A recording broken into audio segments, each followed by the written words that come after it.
And now, your host, Brandon Hilder.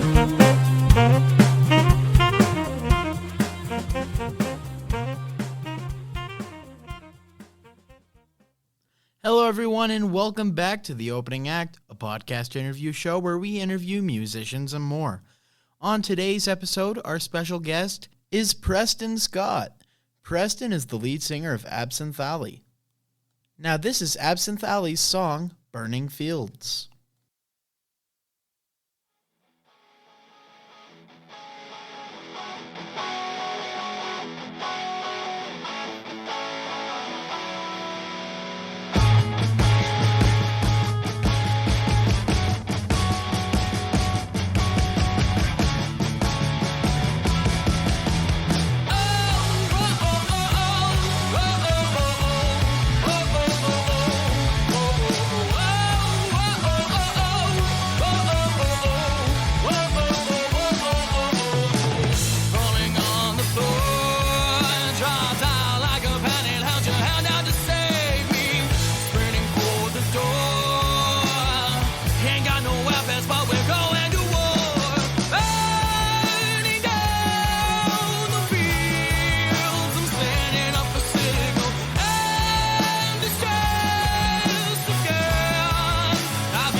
Well, how are you doing today, Preston? I'm doing all right, man. Doing all right. Just really excited to sit down and have a conversation with you. I really appreciate the interest. Yeah, for sure. And I'm really excited, too. This is going to be a great conversation, I can already tell. Let's go ahead and start talking a little bit about Absinthe, Allie. When would you say you guys started playing? I would say during COVID, actually, in about 2019, 2020, right around that ending of the little bit of the worst section of the pandemic right there. And it was kind of one of those things where I had been in 4 different bands all at once during that time. I was working full time, so I was just bouncing back and forth between projects and really spread myself quite thin there for a bit, but Bladen, the guitarist, had joined Absinthe, Allie, or what would become Absinthe, Allie, after their former guitarist decided that it was time to go separate ways. And Bladen was auditioning guitar for a project that I was playing drums in. There was an open mic. One of the other people of that particular group, Lorenzo DeCoco, had an open mic set with an acoustic, and I got up on stage and I sang Big Black Horse and a Cherry Tree with him, with KT Tunstall, from KT Tunstall. And Bladen pulled me aside, and it was very much like that scene in The Dirt where it was like, "You got to be in my band. You don't understand, man. You got to be in my band." And I was like, "Okay, buddy, I got 4 bands. Calm down." He goes, "No, you're coming and you're going to audition and we're going to see if this works out." Well, they ended up liking me, and I liked them, and so here we are. I mean, it's 2 years later now. Dang, that's really wild. It's always good to see things that started during the pandemic that actually were good for once. Yeah, it was actually kind of nice. Nobody was going out. Everybody was scared. If they went out, there was like a mask and gloves and, spraying Lysol behind them 5 feet. Yeah. Don't touch me. You don't touch me. But, the music scene has a weird way of surviving those kinds of things. I think artists just need to be able to show people their art. So mask up, gloves on, put in a breath mint, get out there and stay 6 feet apart and get your music going no matter what. That's the only way. It's the only way we survive. Absolutely. And I got to ask, so during the pandemic, did you guys ever have any Zoom practices? I would like to say that we did, but unfortunately we were a little bit more reckless than that. We're of the mindset of, we didn't have the technology to do that. We didn't have the ability, and we're all kind of weird, squirrely ADHD dudes, so the attention span just wouldn't have lasted over the Zoom call. So we just kind of white knuckled it, and if we got sick, we got sick, and Colin's house, our drummer, Rain Kelly.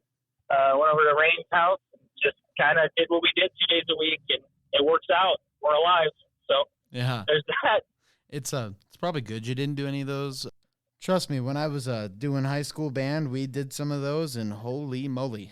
Whew. Oh, dude, it's got to be a nightmare. Time. Okay, so would you say when playing live, have you ever had to just completely stop a song and start over again? I have, yes, definitely, multiple times. I mean, going from situations where, all the way back to when I was doing music, classically, going to college, and we had performances, especially in high school and early on in college, where our director would get so frustrated with what we were doing that he would just say, stop, and everybody would get scared, collective butthole clench, and the air gets sucked out of the audience, and everybody's like, oh gosh, what's going to happen? He's going to break his stick, you know what I mean? Nope, and then you just start over, and we got the earful after practice or at the next rehearsal. But as far as bands go, yes, I have had to restart songs. We've had a couple of moments where, speaking of technical difficulties, where Layden, our guitarist, he's got an orange amp, and it's a tube amp. He blew a tube right in the middle of a song, and had to. It basically completely lost his entire rig. We've had moments where the pedals, the double bass pedals on the drum, have fallen apart underneath Rain's feet. We've had to stop for that. I broke a microphone stand and several times on a song called Heroin off of our first EP. I don't know. I like to go wild on that one. And in those situations, the sound guy's like, if you break my equipment one more time, I swear on my life, I will kick you out of this place. And, the punk rocker in you is like, oh, yeah, give me another stand. Let's see what happens. Yeah. But, no, we've had moments where we've had to stop and start and make sure that we're doing it right, because the reality is that your audience comes to see you guys perform and wants to see you guys do as well and as authentically as possible. So I feel as though if there's an opportunity for us to, we've got a snafu, these people aren't getting what they're paying for, then I have absolutely no problem starting a song over or, making sure that the people who come to see us get the most for their money. Yeah, and I would say that's a good thing to do too. It's really going that downhill. But, hopefully performances doing that can end shortly for you guys, because, the more experience you get with equipment, because, man, that crap is finicky. Exactly. But, yeah. Exactly. You'll find what amps to play live and which ones are going to blow after the first song. So, yeah. Oh, geez. Yeah, that sounds like a nightmare, though, the orange tube amp. Whew. When he blew his tube, he blew it. We couldn't figure out why it blew during sound check in Omaha at a show. And we were like, all right, well, we got 2 hours. What do we do?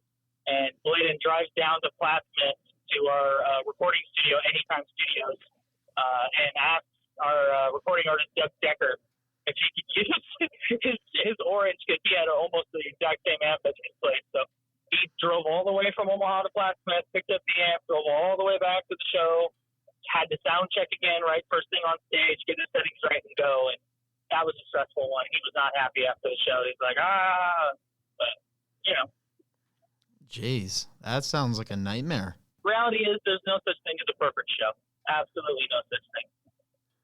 So, according to GoMenuMagazine.com, you guys have been playing live since February of 2021. How many shows would you say that you've played since then?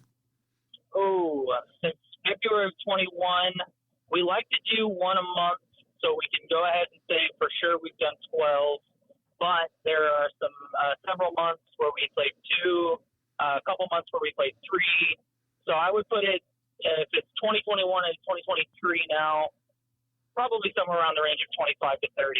I mean, that's just being fair. And you can give or take 5 shows here and there. So it's just, we play a lot of shows. We try to make sure that we don't oversaturate the market. That's why we try to limit it to 1 to maybe 2 a month in the Omaha area. And we haven't quite gotten to the point where we've expanded outside of Omaha yet. We played 1 show in Sioux City, and that's the farthest we've gone. Yeah. But no, Yeah, congratulations for 25 to 30 shows. That's a big number for just 1 year. Yeah, yeah, I that's appreciate that. awesome. Yeah. Yeah. Hopefully, do you think you'll be getting out of the state soon or? Oh, I think getting out of the States really does require a little bit more financial backing as well Yeah. as a little bit more logistical management. And that comes down to, hopefully in the near future we can foresee ourselves getting picked up by somebody who's got that, so whether it be a label or an entertainment company or even another band Yeah, that for is sure. touring through and interested in taking us along with them. For the foreseeable future, the short-term goal is just to leave the city, go to another town, play a weekend gig, get out of town, do some fun stuff, go to Lincoln, go to Des Moines, go down to KC. So that's what's on the docket for this next year. We're going to put out our first full-length record hopefully here soon, and then we want to start going on weekend excursions outside of Omaha. Got to break the wall. Cool. Good, Yeah. good. That's awesome. Now, according to the same website, it says that you guys consider your genre Omaha Attic Indie. What exactly is that? Yeah, so Omaha Attic Indie, we were kind of sitting there trying to talk about, what direction we wanted to go and what sounds we were thinking about having, and the process in which it comes down to like deciding and what it needs to get pigeonholed, and then we started talking about the media and how the media will throw you in a box. I mean, perfect example of that is the Seattle sound in the 90s. There's several examples of bands from the Seattle sound that are roped into grunge but don't want to be grunge, like Stone Temple Pilots and Pearl Jam. They're touted as gods of grunge, but they never wanted to be grunge. In fact, them and their fan base decided a long time ago that they weren't. But so we tried to just get around the curve, get ahead of the curve on that one. Omaha Attic Indie just really puts us in a position to where we can make whatever sounds we want whenever we want to make them. It's indie, it's underground, it's we've got our influences from grunge and from hardcore, post-hardcore, a little bit of pop influence, a little bit of indie influence, Mac DeMarco, some Alice in Chains, a little bit of this, a little bit of that. So it allows us to really have a wide berth on the range of sounds we can produce whenever we want to make them, and we put the limit on ourselves so that the media didn't do it for us. Yeah. Wow. Yeah, and we that's practice cool. in an attic, so there's that.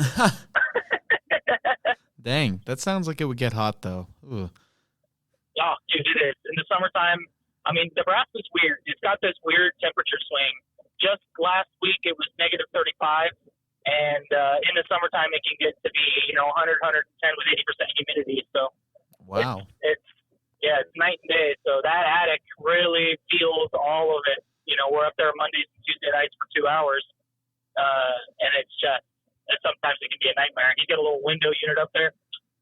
I've got sweat stains within 15 minutes. Oh man. Oh, geez, that sounds not like the exact type of place I would want to practice in, but for your art, man. You gotta bleed for it. I guess if if you're really dedicated to doing what you love, I guess you'll practice in any condition, right? Oh yeah. Oh man. Gotta get done. With the genre, the Omaha Attic Indie, what would you say makes that genre like the most unique from others? I really think it is this strange eclectic mix of sounds. The way that we talked about, putting that name out there and trying to get people, on board with it. It's like it's pretty tough. It's like trying to make a new catchphrase. In the movie Mean Girls, where it's like that's so fat. It's like nobody's gonna say that. No one's gonna go along with that. But what we're trying to do with it is just kind of put ourselves in a position where we can make any sound. And that's really what makes it unique. Is we can have electronic sounds. We can do some grunge. We can throw some metal double bass in there and some down-tuned songs. We can change tuning. I can sing light and crisp and clean. I can sing heavy and dark and violent. You can have funk bass. You can have flat bass. But you can have smooth, rhythmic, just regular bass. You can have ripping guitar solos, or you can have really clean reggae kind of, offset chords. Wow. You can do whatever you want, and that's kind of why we did it. That's why we tried to coin that phrase, because we didn't want to get pigeonholed. And that's the hardest thing, man. It's like once people think you're something, that's what you are. Yeah. You really can't break out of that. And like I said, that 90s Seattle sound is that perfect example. Yeah. Like Pearl Jam, if you ask Eddie Vedder, Pearl Jam's not grunge. But that's what they are, because people said they were. It's like once you get that fan base from that, it's like when you change, your fan base changes, and that can be a flop sometimes, where it's like, oh yeah, I don't really want to be this hardcore punk musician anymore, so we're going to go to a lighter kind of skate punk, and they're like, oh, no you don't, and then you lose half your fans, and it's like, oh crap, what do I do now? Yeah.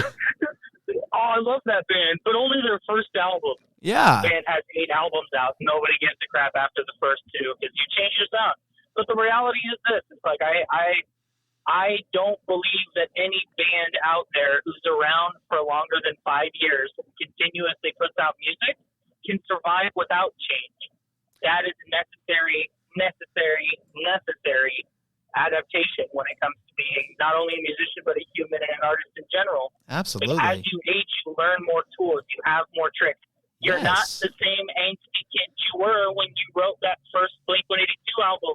Yeah. You know what I mean? So it's like, that new Blink-182 album is another great example of that. Tom DeLonge's finally back, but, you can tell. It's like, people change, man. They grow. That's humanity. You can't, people getting upset about, it's like, I like that band, but they're just not the same, man. They're not of course they're not what they used to be. Of course. They're 20 years older. They're not going to be the same. Yeah. It's like when you listen to, and this is my favorite example, when you listen to old Green Day versus new Green Day. You're like, oh my gosh, what is this amazing underground punk band that I've never heard before? And then you listen to their new stuff and you're like, wow, this is so poppy, but it's like fun. Like, I love both versions of Green Day. I say both. There's really like 8 versions of Green Day. I love them all. Yeah, exactly. But like, exactly. Are you talking about Dookie, American Idiot, or Century, or what? Yeah, all of them really. Like, you look at Dookie. Dookie is such a like hard, gross, like angsty, just album, and it's like it's great for that reason. And 10 years later, American Idiot's out. And it's like, we're poppy, but it's like so good. Yes, and they did make a musical out of it, and I really want to go see it when when that happens again. But and then like, dude, I'm going. We'll go together. We'll buy tickets, and I'll pick you up on the way. Sounds like a plan. Let's do it. Let's go down and go to New York or something. Go watch it or something. Oh, heck yeah, man! Heck yeah.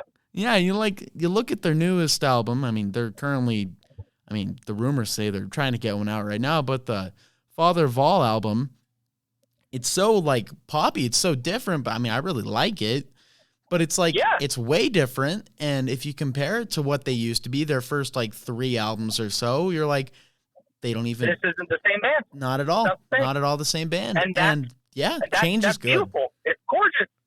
Yeah. I guess if you're really one of those persons that's like, wow, I just hate their new stuff, then don't listen to it. But like, of course, yeah. But, you can still appreciate the fact that they're around still. The stuff that you love, these bands, and like Metallica is a great example, or another great example would be My Chemical Romance. Going from Black Parade to Danger Days, like everybody just kind of like quit on them. All the fan base quit on them. I got into My Chemical Romance on Danger Days. Na na na na na na na na na na na. Yeah. Everybody's like, why aren't you sad anymore, bro? Dude, Gerard, we liked you when you were sad. Yeah, it's because they got to go back to hating yourself, and that's why we love you.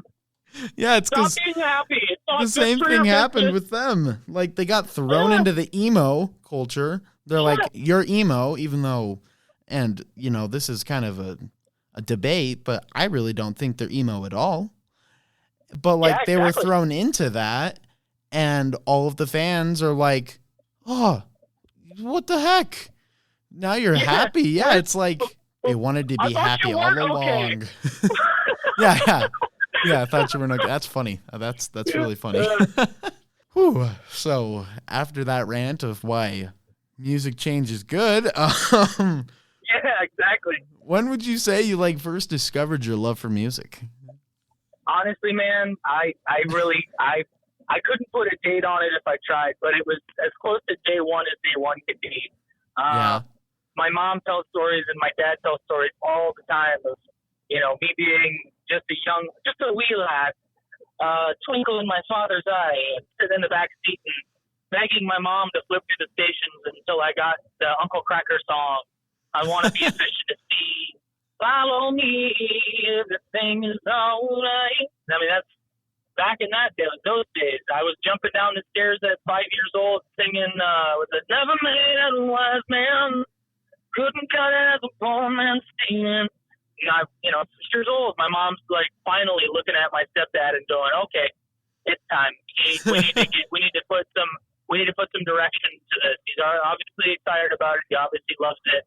And from then on, I was put in, piano lessons and put in audition choirs. And I've traveled to New York City singing in choirs. I've gone to college and gotten scholarships to sing at University of Northern Iowa and Iowa Western. And I've sang in choirs of 600 and all-state choirs in Iowa. I've been I've been in a marching band. I've done musicals. I'm all-state speech guy for Iowa. I mean, it's literally been my entire life. I haven't seen anything that speaks to me or calls to me as much as music has. It's just everything to me, and I couldn't imagine any other way to do it.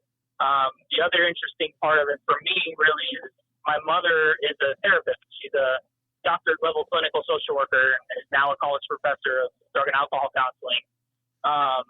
And she's always instilled in me this idea of wanting to help people.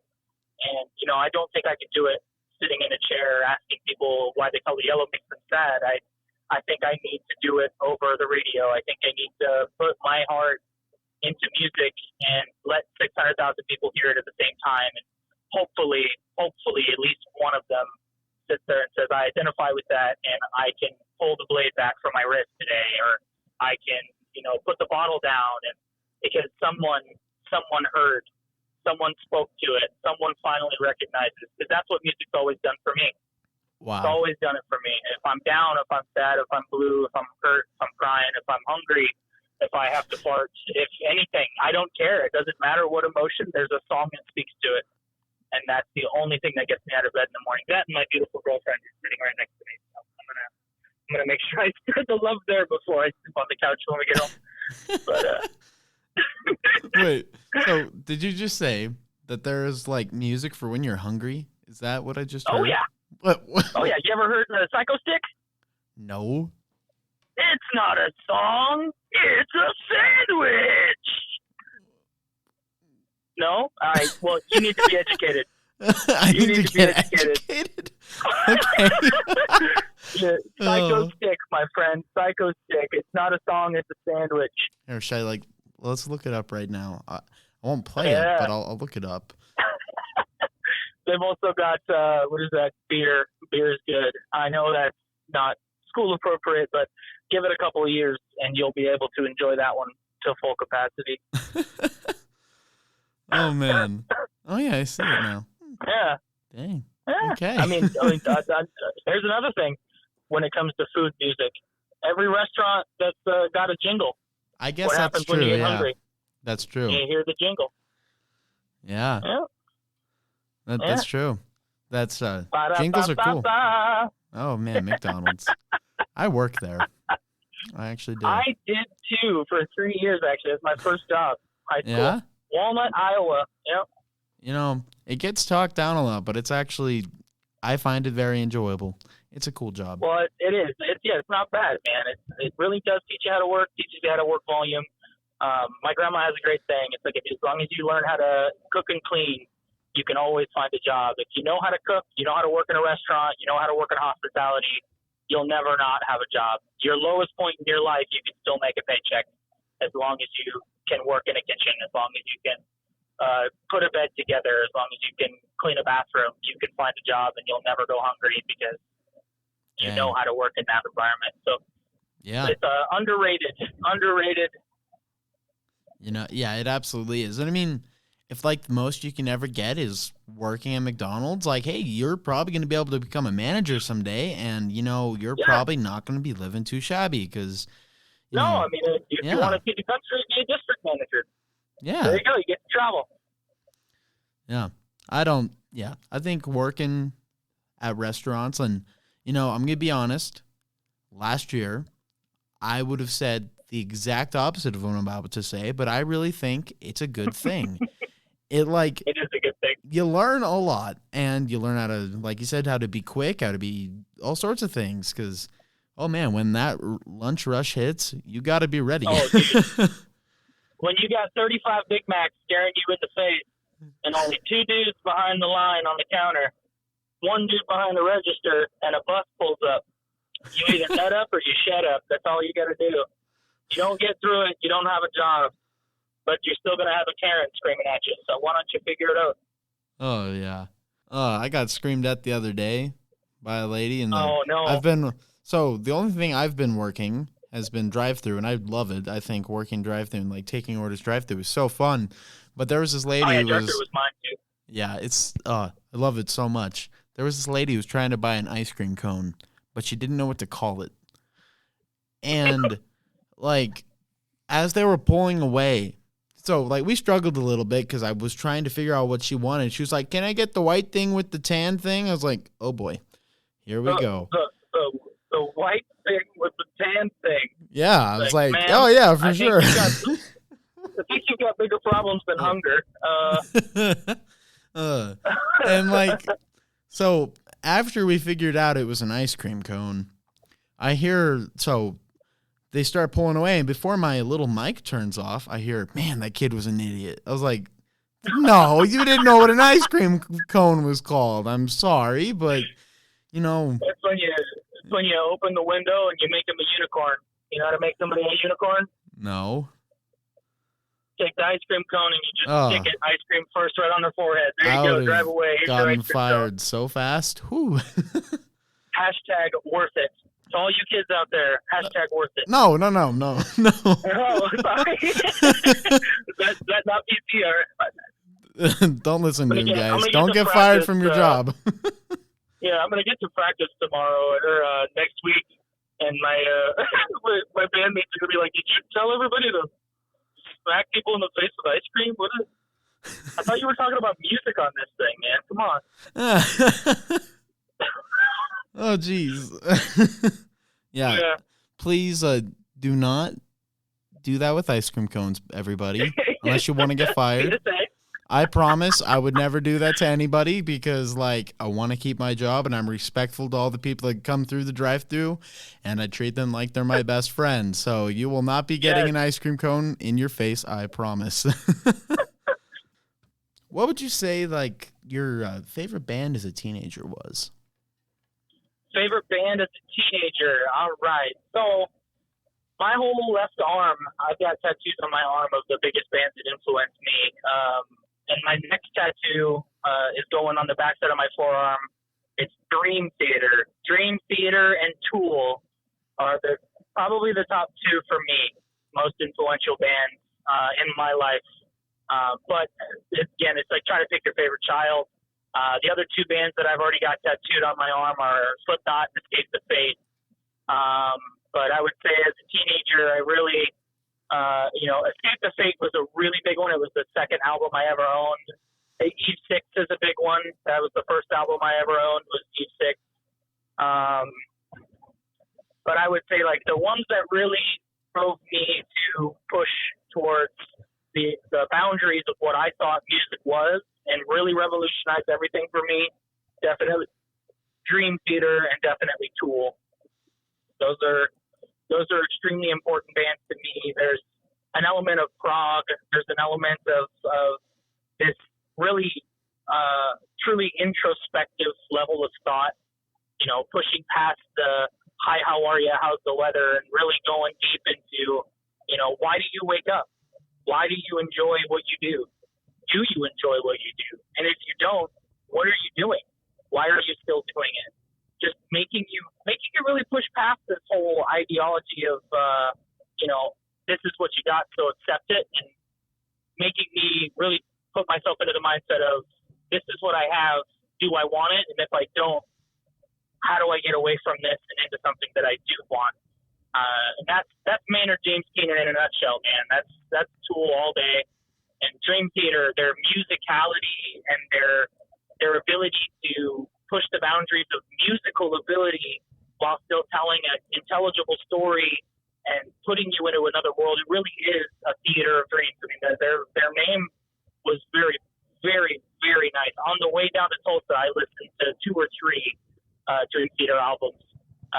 Wow. And, they've got 11-minute songs. They've got 24-minute songs. They're opera. They're opera, and the biggest the biggest musical, the biggest drama, the best and most interesting, just attention-grabbing music. You're listening to a novel. Is that Dream Theater? Mike Portnoy's my percussion, my drum idol. I mean, Danny Carey's up there too, obviously, but Mike Portnoy, the original drummer of Dream Theater, is kind of my idol. The reason I started playing percussion, playing drums, and I mean, I could talk for the rest of the interview about that, so I'll probably stop. But you're all good. Dang, you're right though. They really do have 24-minute songs. The song Octavarium is 24 minutes flat. Holy crap! My favorite song by Dream Theater is "The Count of Tuscany." It's on Nightmare, or Black Clouds and Silver Linings. It's a 19-minute song, and it's about a true story about James LaBrie, the lead singer, and John Petrucci and John Mayung were in Italy on tour, and it's a legitimate. Listen to that song and listen to what he's saying. This Count of Tuscany was very old and eccentric. It brought him to a castle, and they thought they were going to die, and telling stories about cannibalism and all this stuff that this fictional saint, and then they go down to the wine cellar, and there's a skeleton sitting on a throne behind a pane of glass, and this is my great uncle, the Count of Tuscany, that built this castle and would lure unsuspecting soldiers, and they literally thought they were going to die. I mean, these stories that they're telling are insane, man. They're insane. I need to go listen to those now. Dang. Oh yeah, you're about to go into a wormhole. I have just changed your life forever. Oh, no. So I'm going to become a Dream Theater mega fan after this then, huh? Dude, I got to see them in Milwaukee. Oh, damn. Just this last year. And I was a schoolgirl. I was a little schoolgirl. I was jumping up and down and clapping and screaming and squealing in the back in this nice theater. And I was like, "Hey, will you buy me a hat, please?" And she was like, $35. I was like, "Please." I felt like a kid again, dude. That's how I was at the Green Day concert I went to. I went and saw the Green Day, Weezer, Fall Out Boy, and Interrupters when they did their big old tour. I went and saw that. And, oh, man. When Green Day got up there, I was like, It was like, it was like, great. Dude. Same thing. I felt like a little schoolgirl. I was like so excited and so happy. It's like, these are my favorite bands. And that was like the first huge concert I went to. Actually, technically, I've been to 2 big ones. I went to Leonard Skinner back in 2016, and then this one, which was 2021. But yeah, that one was wild. That would be a fun one to go to. I honestly, going to a Leonard Skinner show, number 1, would be good for the music, but number 2, that is the perfect place to people watch. Oh, what, man. A Leonard Skinner show? Oh, yeah, I bet that would be amazing. Just get back with in your case, a nice Gatorade, if you will, and just sit back, put your feet up, and watch the madness ensue. And a Gatorade, huh? Well, I would have a different beverage, but we can't talk about that.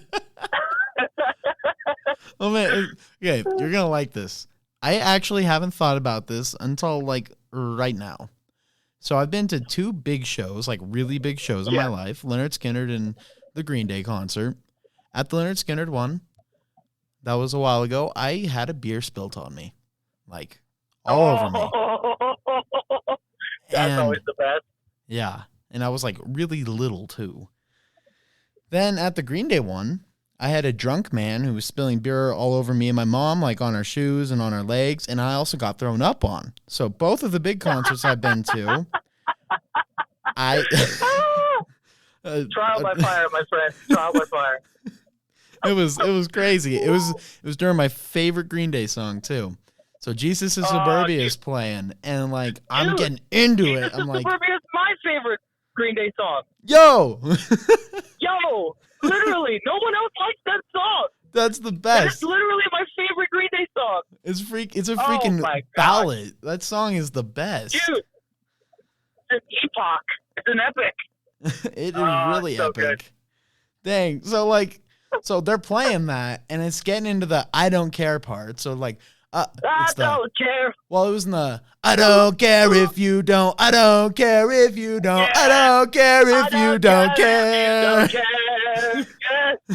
So I was in. Don't care. Oh my goodness! This is the first time I've sung on the show. So anyway, so. Hey man. So that's what happens when you hang out with me, my friend. I'll get anybody singing. I don't care. That's good. My family does karaoke. That's our family pastime. We got a system of 50,000 songs. Come on over. Dang, come to Montana, or I wanna sing karaoke with you. Dude, my mom's got an RV. I'll load it up. We'll bring the system and we'll go party. Responsibly. We'll party responsibly. Yes. So anyway, so while the song's playing, it's in that part. And so this guy is extremely drunk, like really drunk. And I felt so bad because his wife was standing right next to him. And she's just like, oh. And like, so anyway, so while that's happening, the I don't care parts, I look down and he's like, what? And it was like splashing on my shoes and on my leg. I was like, no.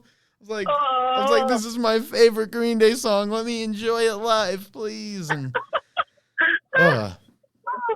that was such a crazy experience. I went down to Pennsylvania to go watch that too. Oh man. So that's a drive, dude. That's a drive. That's awesome. Dedication. That was a wild time. Okay, so have you ever played any shows where you like felt that you didn't quite fit in? Actually, yeah. So that show that I was talking about, I mentioned it, where we went up to Sioux City. We went up to Sioux City for the show, and Sioux City's about 2 hours away north of us in Omaha. And we get up there, and, you've listened to our music, where our vibe's at. Yeah. We have our heavier stuff, but it's nowhere near anything that metalheads, either like me or like somebody else would consider to be like, yeah. This is hardcore, where we get there and like the second or third band is just a brutal death metal band. I'm having a great time, but then I'm like, as I'm headbanging and, whipping my long hair around, I look over my shoulder at my other bandmates and they're like, uh-oh, because a group of college kids had come in through the door at the marquee, saw the death metal band, which is, these college kids are perfect demographics for the music that we play. So we were like, oh yeah. And then we looked at the stage, saw the death metal, looked back at them. All the girls in the group looked at each other, and the guys were like, yeah, let's go to the next bar. And they all left. And then we played for 5 people at this show. So from that show we learned very, very quickly. It's like, do your research. When you're going to play with a group of people who are, musicians, everybody wants to have a show. Like, no discrimination, no hate, no nothing. Absolutely not. If you want to play, obviously we will be happy to have you play with us. But it made us really think about what kind of experience we want our audience to have the entire length of the show, not just our portion of it. And it got down to really making a full length from doors to last call performance. So we really do. We look into the bands that we play with. We listen to their sound. We talk to their people. We try to make sure that we craft a show. And if that means we're not the headliner for that show, all the better, because it just means we're crafting the right experience for the people who are paying to see us. Because at the end of the day, we don't get to play another show if no one shows up, right? This doesn't happen unless you have a good time. Nothing works out. So if you have a target market as a musician, and you know that you're trying to get this specific group of people to be interested in your music, then you need to make sure that from the time that the doors open to the time that the last call and the last band gets off stage, everyone is engaged, having a good time, dancing, moving around, moving bodies, buying drinks. It's a whole dynamic. This is a business as well as a passion, so you really got to make sure that you're playing your right cards. You know, I mean, if you've got an ace in the hole, then you're going to be amazing, and you're going to have all of this potential and all of these things you can do. But if the guy next to you has, you know, the ace of death metal breath and it goes on right before you and your whole crowd leaves, doesn't matter what you got in your hand, because it doesn't matter how good your music is, doesn't matter how amazing how hard you worked. The people you're here to play for left because of the band right before you. And I'm a huge metalhead. Like, I love death metal, but it's hard for us to play with that crowd because our music's too light. So if they play after us, we get overshadowed. If they play before us, our crowd leaves. You know what I mean? Yeah. That's when you just, like, change the lyrics to, like, the light electric guitar, where you just start going like just like the total just sicko mode screaming. Screw all the lyrics and just go for it. No. You just go straight Cookie Monster in the middle of Away. You know what I mean? Cookie Monster. Is for cookies for me.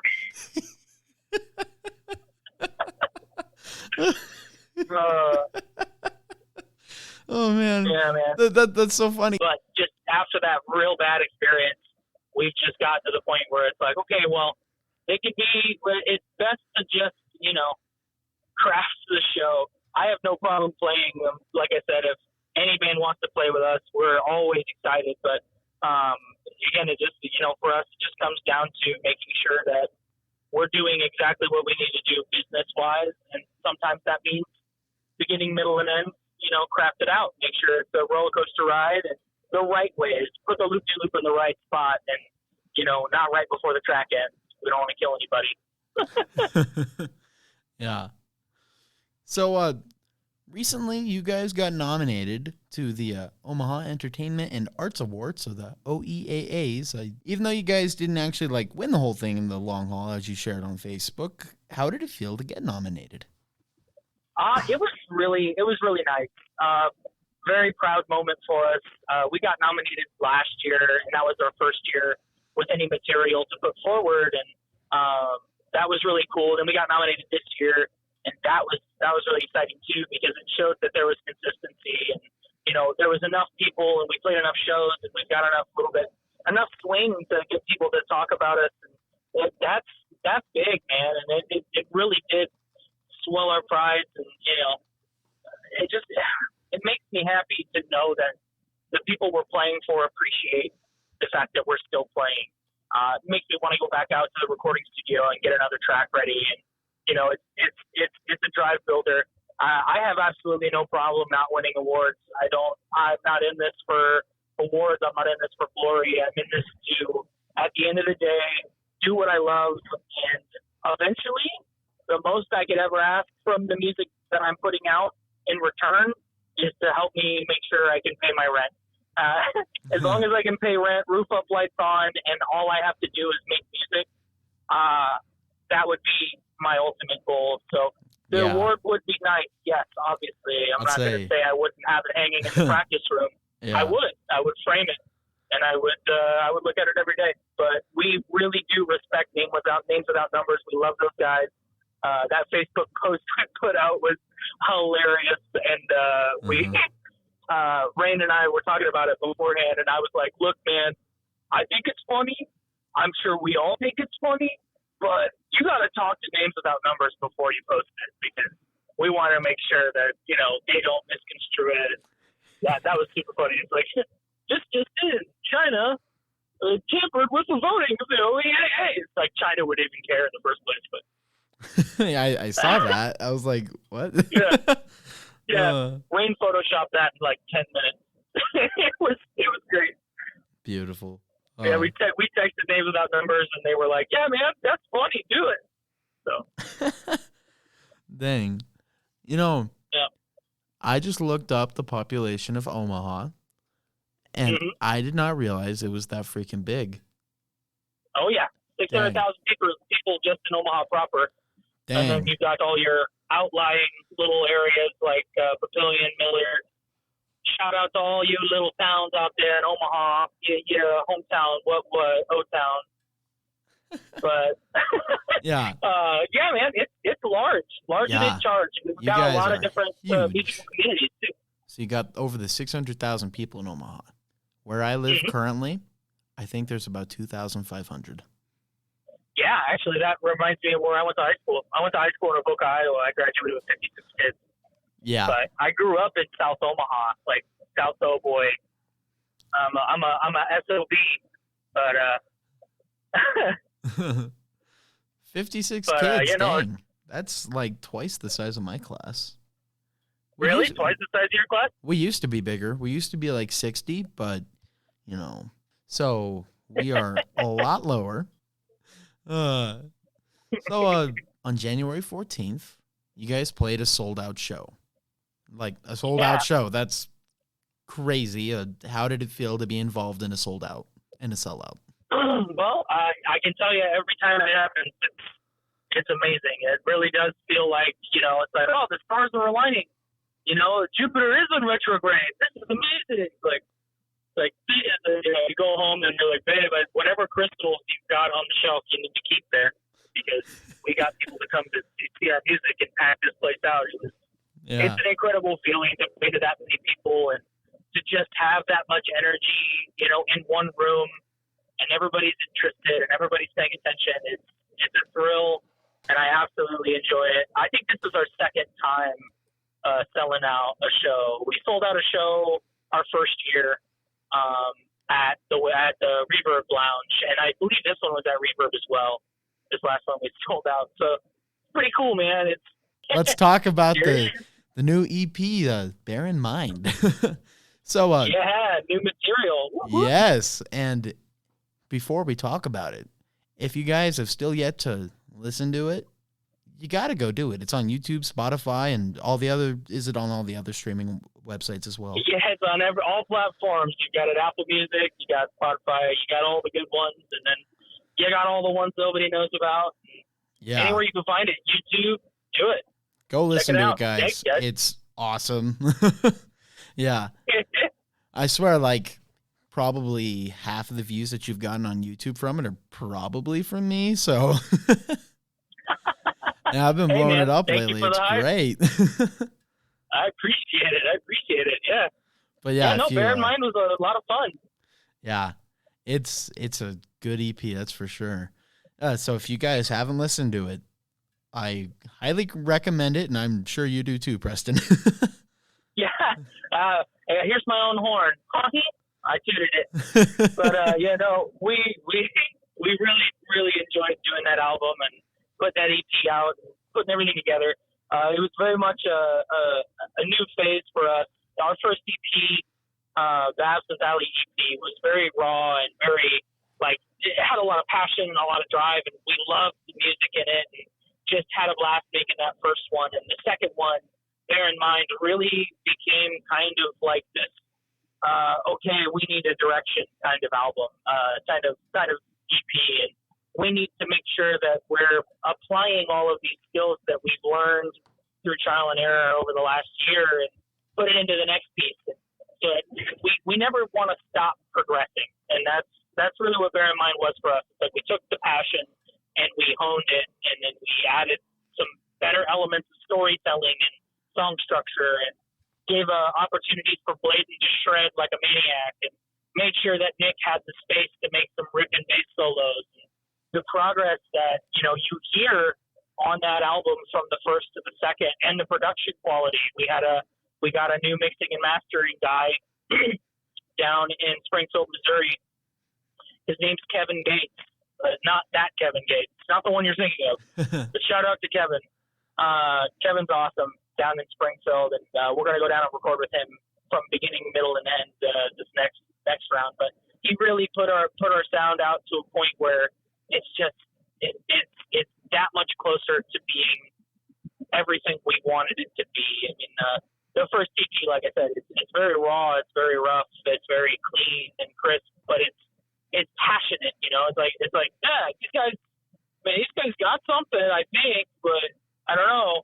And then EP2 for me really is just that putting a laser beam in front of a prism and finding a rainbow. It's like, okay, cool, we're getting there. We're getting there. Cool.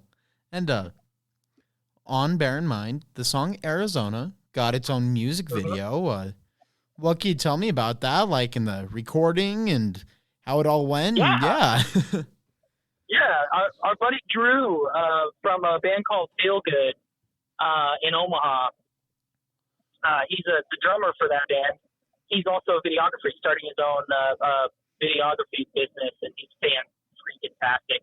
He's so funny, and he's so fun to work with. And we got a hold of a really nice guy who owns a gas station called Moe's Mart, Top the Bluffs. Shout out Top the Bluffs.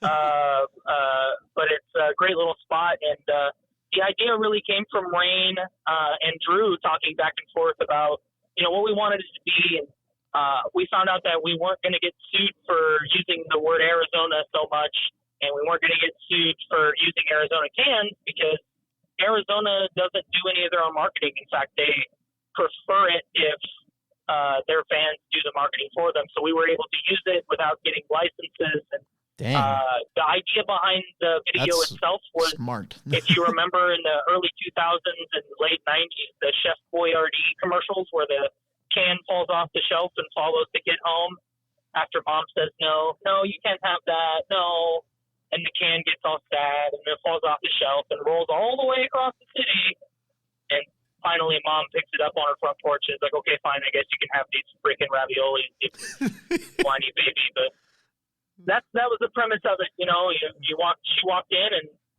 couldn't decide if she wanted that, and I'm actually the guy who knocked the Arizona can off the shelf. That's my contribution to the video. They were like, how are we going to do this? And I was like, I'm going to put my hand awkwardly over the door and I'm going to flick it so you can't see it on camera. And they were like, that looks great. And I was like, sweet. I was wondering how you guys did that. I was wondering if somebody just like knocked it over, if it like had a string attached to it, but it's like you know what I'm talking about in the video. Yeah. It's like the top tiny part of the can you can't exactly see. So yeah, there you go. That's smart. That was me. That's all me. Wow. Now I know. All of the mysteries in the freaking world are solved.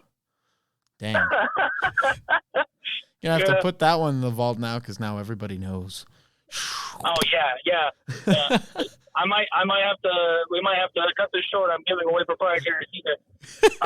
But no, man, it was really interesting. It was a lot of fun. Yeah, it was a cool video. There were actually a couple of kids. There was a couple of kids who walked into the gas station while we were recording, and they were like, "Are you guys shooting the music video?" I was like, "Yeah, man." They're like, "Can we stay?" And I was like, "I mean, stay out of the shot, yeah. I don't know." And we probably destroyed, like, I want to say almost 10 different Arizona green tea cans in the shooting of that film. So by the end of it, I just like, here you go, and I bought the Arizona cans we used from the gas station guy, and I gave it to each one of them as a souvenir. And I was like, I guess, is this what you do when you're famous? I don't know what fame is, but I feel like this is what you should do. Give kids Arizona. Yeah, so, I mean, shout out to those weird kids, those cool kids, them cool cats. They literally just stood over in the corner and stared at us while we were filming this music video. I would have done the same. I would have been like, oh my gosh, this is so cool. Like, yeah. So now the question is, you saying, I don't know if that's what you do when you're famous, but the question is, did you sign any of the cans for them? Oh, you got me. I don't think I did I? Oh, dang it. If you signed them, then that's when you know. If they're like, sign the can, you're like, that's like, is so famous. So, well, that's crazy that you said that because I didn't ever even think about that. I was like, wow, how did I not? Yeah, so And next time you're giving Arizona cans to random kids in a random convenience store, please put some Sharpie on them for them, right? Now. yeah, I definitely will. Yeah, so in 10 years they can sell them on eBay. That's eBay, nah. Dude, I have so many signatures of all sorts of people, yeah, and man. I'm not going to sell any of them. I can tell Dude, you I'm the that. same way, man. I'm the same way. I don't understand that. I mean, I get people can make money off of it, but like the signature hoarders in Hollywood, like guys that stand with 35 copies of an album and wait in line at a meet and greet just to get them all signed, and then you just know they're gonna go sell them. Like, yeah, okay, that's cool, but I get it's a business. But Yeah. you're decreasing the value of those by introducing so many of them into the market. Exactly. That's on you, boss. You know, what I need to start doing, I need to start, like, asking all the bands I've interviewed for signatures and, like, hang them up on my wall or something. Because, like, Hey, man. I Yeah. am a major signature collector. And anybody who knows me knows this. I have, like, over 400 signatures, mainly baseball players, but I got everybody. I have like a Nice. John Mellencamp signature I got sitting somewhere. I got, like, Ooh. Henry Winkler. I got Tim Allen. Oh, I Like, wanna it just meet him goes so bad. everywhere. Yeah. I got all sorts of people. I got some, I don't know if you like sports or anything, but I got some pretty major baseball players that I've been able to either meet or send letters to and get signatures back. But yeah, I'm a major, Dude, I used major to love signature baseball. guy. I'm a diehard Mets fan, man. Mets? Let's go Mets. Yep. I remember the good old days, the golden years of Carlos Beltran, Carlos Delgado, David Wright. Yes, Right when we got, yes. what's that, what's his name? Johan Santana, before he, destroyed his shoulder and disappeared into the ether. But, what about Yoenis Cespedes? Yeah, Was that one of your guys? oh, yeah, Cespedes. Yep. I love Yep. Cespedes. I'm an A's fan. Like so. I said, you're a what fan? A's fan, and that's where he was originally from. Oakland Athletics. Ah, Yeah. Yeah. So Cespedes, he was I liked him a lot too. Heck yeah. Yeah, back when he won the freaking home run derby back in like 2014. Dude. In the Yep, blue and or yep. I just said blue. In the green and gold. Man, my brother's gonna murder me for saying blue. Ooh. Good thing he doesn't listen to these. Hey man, if your brother ever listens, this is for him. You support him, you little dude. You support him. He's doing magic out here. Support your brother. Oh man. Okay.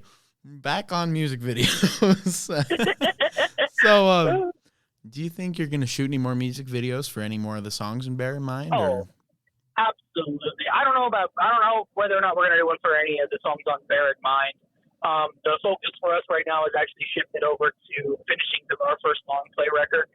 I'm sure we're gonna put some time and effort and get a hold of Drew again and get some brainstorming going for the music videos on that one. If I had to pick one off of Bear in Mind that I would like to do another music video for, we have for sure talked extensively about doing, or at least I have with, I think me and Nick have talked about it quite a bit, the bassist, and Blade and I have mentioned it, Rain and I have talked about it. I don't know if we've all talked about it together, but that's besides the point. I would love for there to be a video for either Away or Lebowski. Yes, yeah. We've got the fun one, and now we need the sad one, and now it's, you know what I mean? Well, what about Feel Better? I think that needs one. Yeah, I like Feel Better too, man. And that's just the thing is that Feel Better and Arizona, the song ideas came from Rain. Basically, he wrote a drum part and had lyrical ideas for both of those songs, and came to us with those. And so the strings player sat down and, so Nick and Bladen put their brains together and put those two songs together.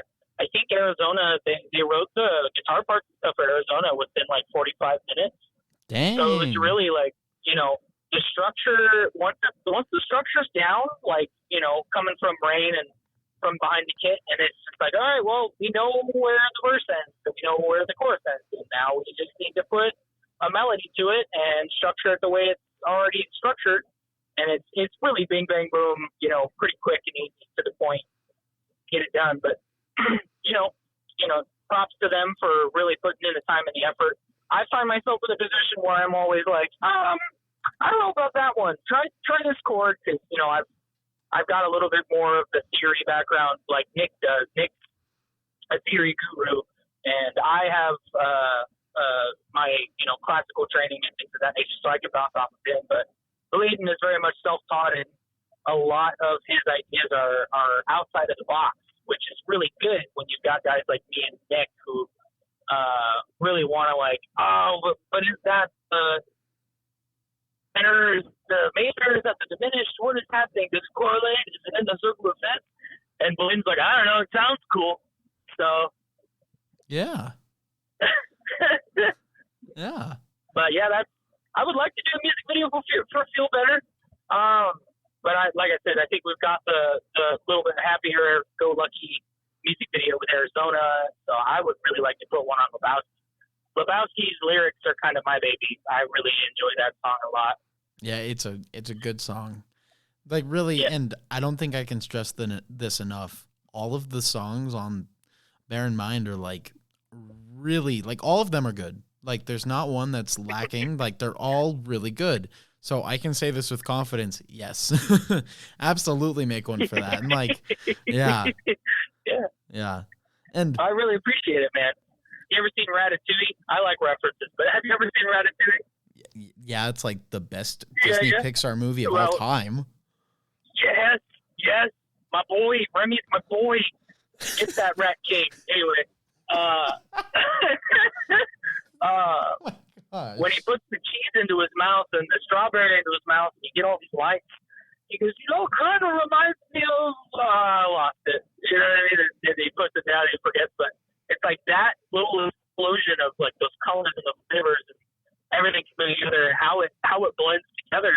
You can find that in any kind of art, anytime. And when you have that little burst of flavor and it sticks with you, and then you hear that same burst of flavor in something completely different, it's just like, oh wait, I really like that flavor. That's awesome. Okay. And then you eat it up and it becomes part of your life forever. And that's part of the magic, man. Part of the magic. Now I have to ask, because I know I've done this multiple times from watching that movie. Have you ever been like watching that movie and like the part where he takes like the strawberry and the cheese and eats them at the same time? Have you ever like paused the movie and like went and did that? And you're like, yeah, he knows what he's talking about. Dude, I've done that so many times. Yes. Yeah. I had a viewing, like I had a party in high school, like just with a couple of friends. And when I say party, I didn't actually like party in high school. I was actually pretty clean cut back then, but we would do like monster pong and get a bunch of monster energy drinks and play basically fake beer pong. But then we'd sit down and we'd pick a movie and we would do like themed snacks for that movie. And that was one of the movies. And I went out, I like researched the movie. I watched the movie like 4 times. I was like, what is everything 4 times? that he eats? Yeah. Cause trying in preparation for this party, because I wanted to make sure I got all of the foods in there. It was super fun, man. It was a super good time. How many cheeses did you have? Oh, dude. Yeah? So many cheese. This conversation has gone all over the place. Now we're talking about cheese. I love it. Oh, man. Hey, man, get talks or get talks. Doesn't matter where to go. That's true. So now what's your favorite kind of cheese, since we're already here? Oh. You got me in a pickle here, bud. Really? Dang. I love cheese. I love cheese. I like Gouda, smoked Gouda. I like Munster. I'm not a big blue guy. I don't like blue cheese or gorgonzola or anything like that. But I absolutely love the smooth, clean, creamy cheeses. So your Gouda, your mild cheddars, your white cheddars, even your sharp cheddars. Really, I love sharp cheddar, but I like my melty cheeses too. So brie. Ooh, yes, brie. If I could put it on a cracker and put it in my mouth, I'm probably gonna eat it. Oh man, I love cheese too. Yeah, my favorite cheese is probably I've only had it a few times, but it's like a ghost pepper jack, and it was so freaking amazing. Dude. It was like so freaking spicy too. And we got it off of this Amish website, and it was so freaking good. It was like, it was so good. It was like, I could imagine an Amish guy being like, "Here, have my worldly pepper cheese." Like, what? How did you get ghost peppers without the internet? I don't understand. Do you guys have Amish people out in that part of Nebraska? Yeah. We have especially in Iowa too, because I went to high school in Iowa. We got a lot of Amish and a lot of Mennonites. Mennonites seem to be what we have the most of. We have a lot of Hutterites out here, but not many. I mean, okay, so I say not many Amish, but there is a colony. Like, how far away is it? Like 2 hours. I've never been there, but. I know, like, that was one of the big parts why we went to Pennsylvania for the Green Day concert, to, like, go, what part was it? Go to Amish country and go to the Amish country. And, we didn't do that. We just, like, drove through it, and we went to the Shady Maple. Is that what it was called? I don't remember. But it was, like, the world's biggest smorgasbord or whatever. Shady Nipple? Shady Maple. Oh. What kind of Amish colony is that? Shady Nipple. Shady Nipples. All right. Oh my gosh. I mean, their beards grow on their face. I can't imagine where else they're. Okay, this is getting really weird. Yeah, it happened. I'm not even going to cut this. Welcome, This isn't even getting cut. This is staying in. I love this. Yeah. Oh, man. Okay. Let's talk a little bit more about, we mentioned it briefly. Let's talk a little bit more about Away. Okay. So, whatever you feel like saying about this song, like, you can tell me what it's about or just anything you feel like saying, because I know we were talking about it a little bit before, and what you had to say was great, and here, I remember what I was saying. The freaking, like, operatic vocals in it are nuts. Like, really, so much, really nuts. Yeah. Man, we got the... Yeah, man. Yeah. Me and Nick, the bassist, that was kind of our baby. We sat for months. I mean, I went through 2 houses. Like, I had a house, and then I moved to an apartment. And the entire time, it started in the house and then ended in the apartment. And we were writing that song the entire time. And I didn't get a recording of it until I'd moved out of my apartment and into a house with my girlfriend. So it's literally like 3 living spaces. It was like a span of a year and a half-ish where I had been working on that song. And Nick and I really, really connected with it. He had a piano part. It started on just me and him and the piano. I was singing and he was going. I had the chorus in mind, you know. Yeah. And the lyrics really are more or less directed at every, you know, romantic relationship that I've ever been in up until the one I'm in now. Had really been situations where they didn't last long, or, you know, something fell through, or, you know, and you never really know why those things happen. You never get answers. But that last one, right before my girlfriend now, Leia, I knew it was going to end before it even started, you know. So in the lyrics, you can actually hear me talking about that specifically. It's you know, I know you're going to use me and throw me away. And it's one of those that's like, I can either take this and hurt later, but feel good now, knowing I'm going to hurt later, or I can, you know, not take it at all. And I can never know whether or not it would have worked or if it wouldn't have. And that was really the mindset behind that song for me. As far as my part of the lyrics go, the second verse, I believe, is Nick. And Nick talking about his experiences, and he's got, you know, his own relationship issues, as I'm sure everybody does, but it's, you know, he's got these things going through in his life and that situation, and with my life and my situation, and it just, they clicked together in the poems that we had written for just, he had it for a song like several years ago with an old band called Smoking Shepherd, and I had mine in a very low point in my life, just trying to get my thoughts out, and they matched together perfectly, and it was just a match made in musical heaven. And we transferred it from the piano to guitar, and the rest history. We gave it to Bladen and to Rain, and they did their magic on it, and now we've got a ballad for the ages. I love it. I love it so much. It's a blast to sing. It really stretches my range, and I'm able to really put in some serious emotion, and it's therapeutic, man. I mean, you don't really recognize how much those things are impactful on your life or how much the pain those things can cause until you either get them out on paper or paint a picture or write a story in a journal, even if nobody ever reads it. So having it in a medium where everyone can hear it and everyone feels it, can relate to it, it's very validating for me, and it's therapeutic. It really gives me in a mindset. It's like, okay, well, it's out there.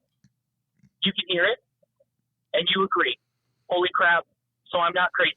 I'm not psycho. I'm not psycho. That's amazing. That's I don't know. That's how it means a lot to me. That's yeah. Yeah. That's and I always love it when like the songs just really mean that much to people, like, and not always even the artist, like the listener too. It's like, because that is what music is for. Music is there to help you, and like you said, it can make you feel happy, sad, hungry, I guess. No, but like, yeah, exactly. Yeah, it's yeah, and that's just kind of the beautiful thing about it. And music being a medicine, or whatever term you want to say, is amazing. It's great. Yeah. Yeah. It's the magic of life. It's the serum to success. It's the solemn sounds of failure. It's the solemn sounds of victory. It's everything. It's everything and nothing. It's all of it. And I'm just thrilled to be a part of it. I'm thrilled to push myself to get these things that are in my head and in my heart out to be seen and make them real, because you never really know what words that are happening, behind your eyes. You never really know if it's like, is that really me? Is that really how I feel? Or is that just my other of the 23 personalities floating around in there telling me to do something naughty or bad or scary, or, you know what I mean? Is it going to be helpful? Or is this one really trying to help me? Is this, so putting it out there, getting it on paper, being able to read it, feel it, smell it, touch it, it's extremely important. And I think everybody can take that and do it with it what they will and put it and apply it to their life in any way they can. And it's magic, man. Yeah. So if for whatever reason you couldn't tell already, my favorite song from you guys is Feel Better. Like, that song almost feels like it could be an anthem. Like, it's a powerful one. Yeah. You know what? What the heck? Let's just go ahead and play Feel Better real quick. So once again, guys, this is Feel Better off of Absinthe's new EP, Bear in Mind. I remember when I told myself that I'm exactly where I'm supposed to be. Gaining inches just to fall back down into the crevice that was underneath. We looked at progress like an open book full of pages that we could not see. I throw it all away but try to come down because there's nothing here that's worth a read. Just wanna feel better than I was this year. Already in before I can't blame it on the weather. Cause no matter how it is outside, I still feel cursed with painful nights and lonely days.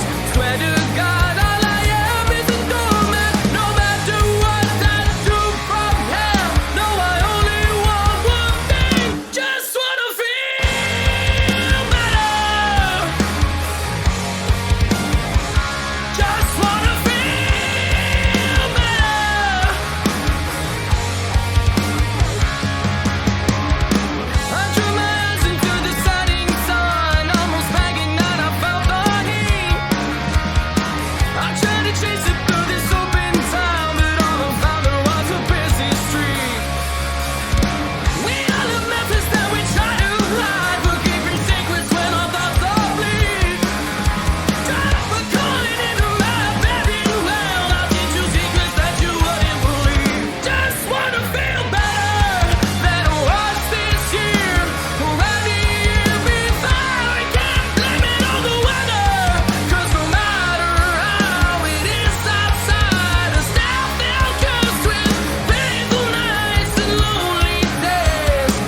What would you say your favorite Absinthe Allie song is?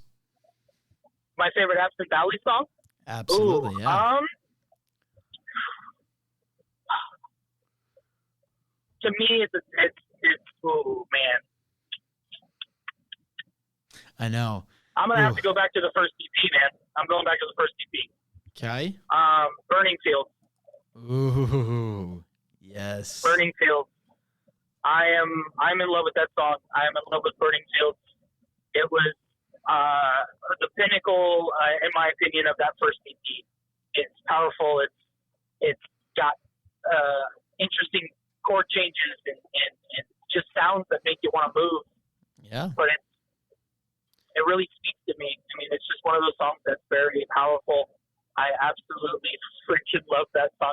It's got a lot of math rock kind of ideas in it too. I mean, love math rock. And there you go. I love math rock. That kind of ties back into like the whole Midwest type deal too. Yeah.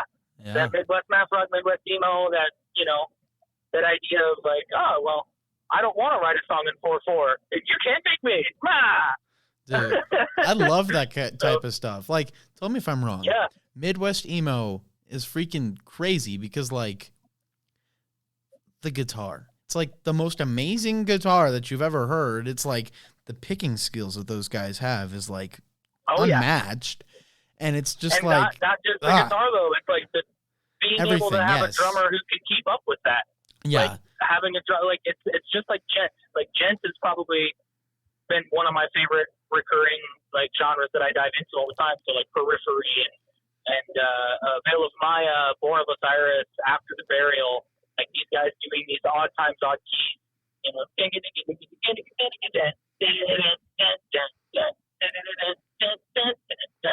just it's chuggy, it's jivey, it makes you think. You can't headbang the same way the whole song. You can't dance at the same rhythm the entire song. You can't. Yeah. It's impossible. You have to think. You have to think about it. You have to listen to the song. You have to know. It's an experience that you gotta explore. It's fun. That's why I like Burning Field so much. It's the only song that we've got that dives into that world of music and puts people in a position where they have to, wait a minute, what did I hear? Wait, how did that go? Wait, what did they do? It's a good one. And it has over 2,000 plays on Spotify. Hey. Actually, funny story about that song.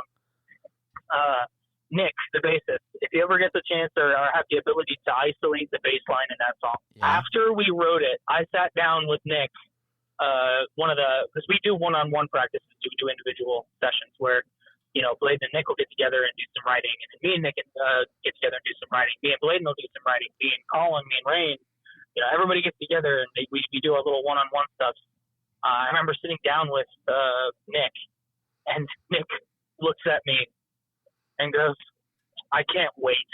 And I was like, "You can't wait for what, dude?" He's like, "I can't wait for some 10-year-old kid to love our music so much that they want to learn it, and then they print out the tabs to Burning Fields and give up." That's the first song that you ever try to learn. You pull it out, you print out the tabs. Yeah, no, it's not that he wants them to give up, but he's just like, he can imagine, like, because, thinking back to when you first started playing an instrument and you want to learn the song so bad, and so you start easy. And it's like, oh, I love Absinthe Allie so much that I want to listen to this song and learn this song. And then you realize he's playing bass like the most talented lead guitarist would play guitar. He's jumping from the bottom of the neck all the way to the top.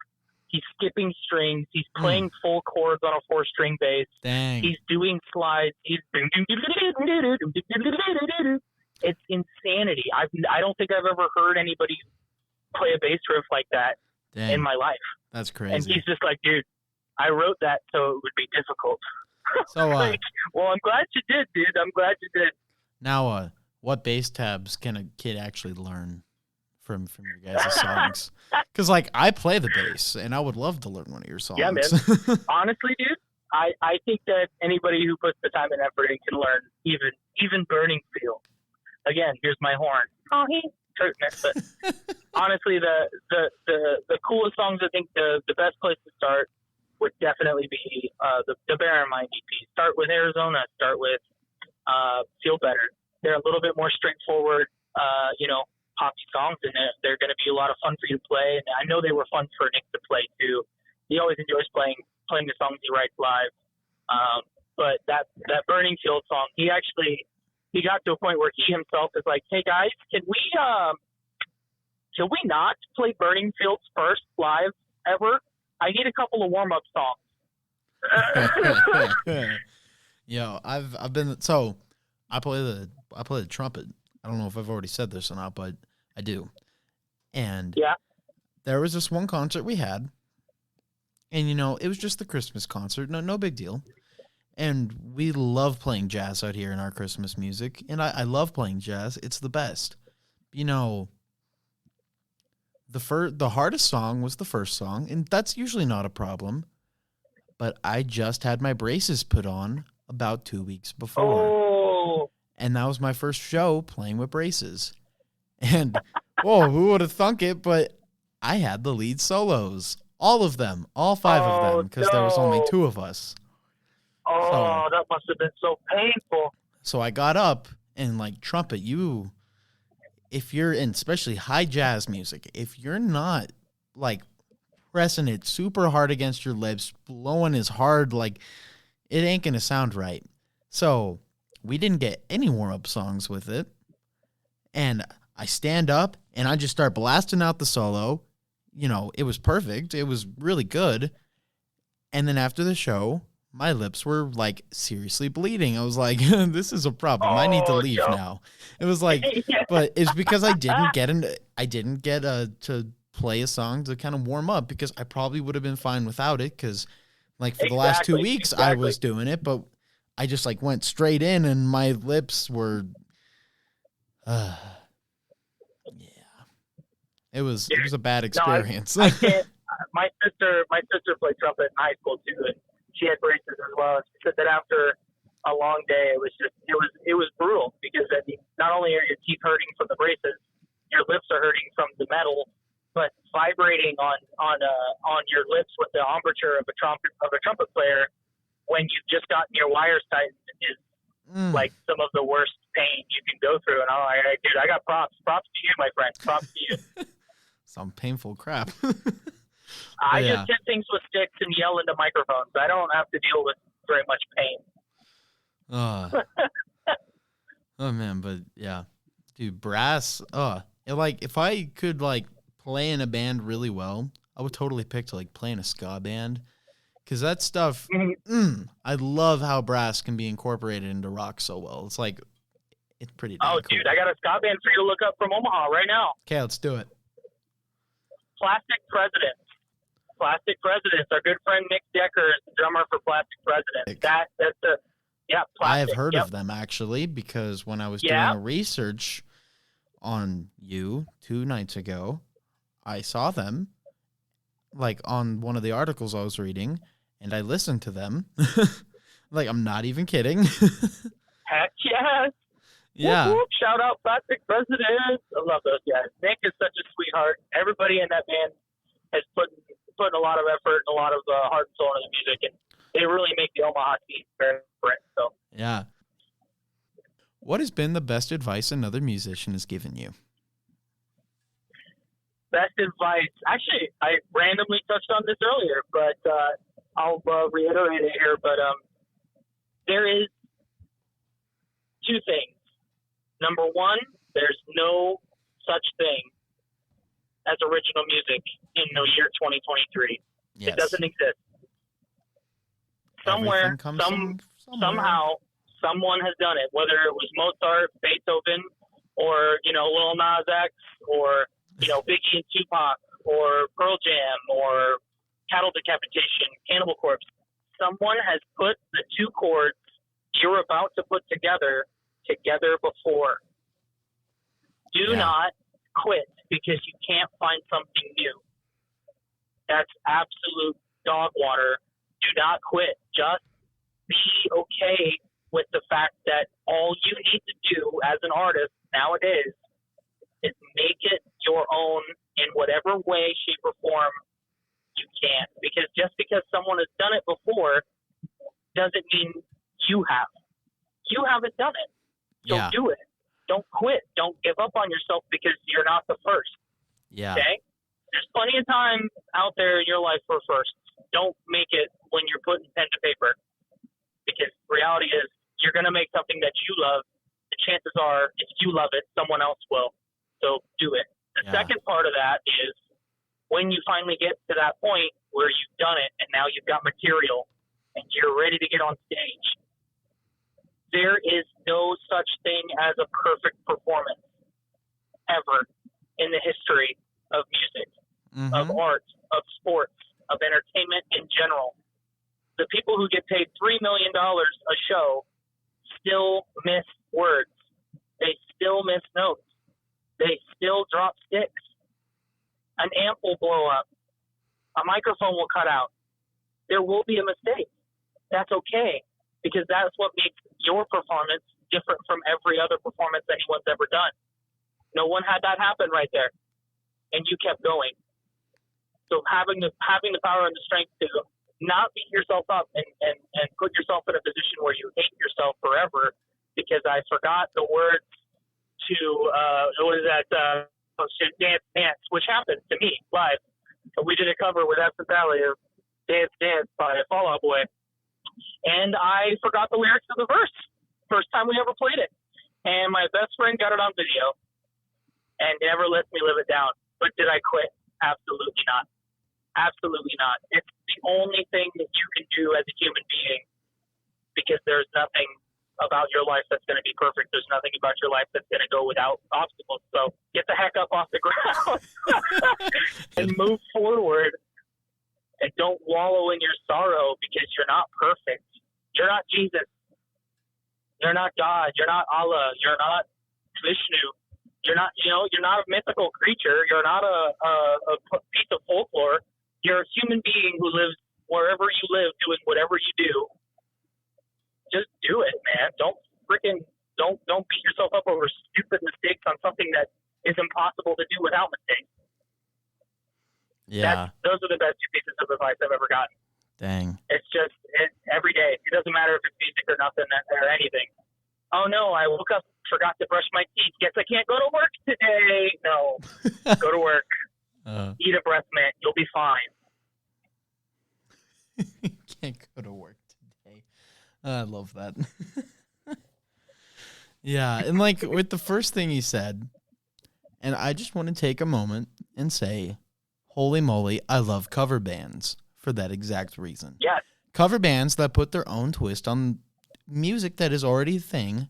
Hats off to you, because that is freaking like amazing. Like, I'm starting to get in some really good ones that I've never heard of before, and like they'll put like a punk twist on it. Like one that's really popular right now is what are they called? Punk Rock Factory. I don't know if you've heard of them, but they're getting very popular right now, and they take like most of them are like musical songs. Like they did the song "You'll Be Back" from Hamilton, but they made it punk rock. It's freaking dope. It's amazing. And it's like, holy moly, you didn't just do that, and I'm so happy you did it. It's like, wow.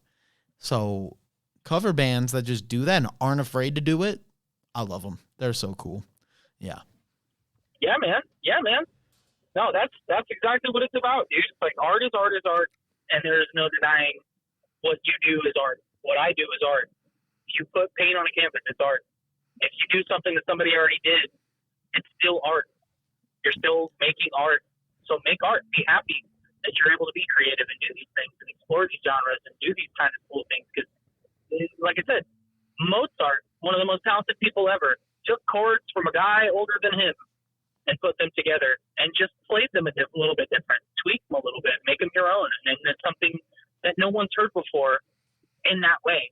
That's where the magic happens. That's where the musicians become legends. That's where the artists become Van Gogh. Is you're not going to be able to come up with a new way to hold the paintbrush. Everybody's held the paintbrush in 1,000 different ways. You're never going to be able to, revolutionize the way I play a guitar. You know what I mean? It's like, no, well, you play a guitar, I can play a guitar, but you do it the way you do it, and that's what's original. Yeah. Now, The goofy ones. Finally. I love these. This is like one of the most enjoyable parts because it's so stupid. Okay. Now, if you could pick, I like stupid. yeah, if you could pick one band to be a cover band for, and you only play their music, what band are you picking? Ooh.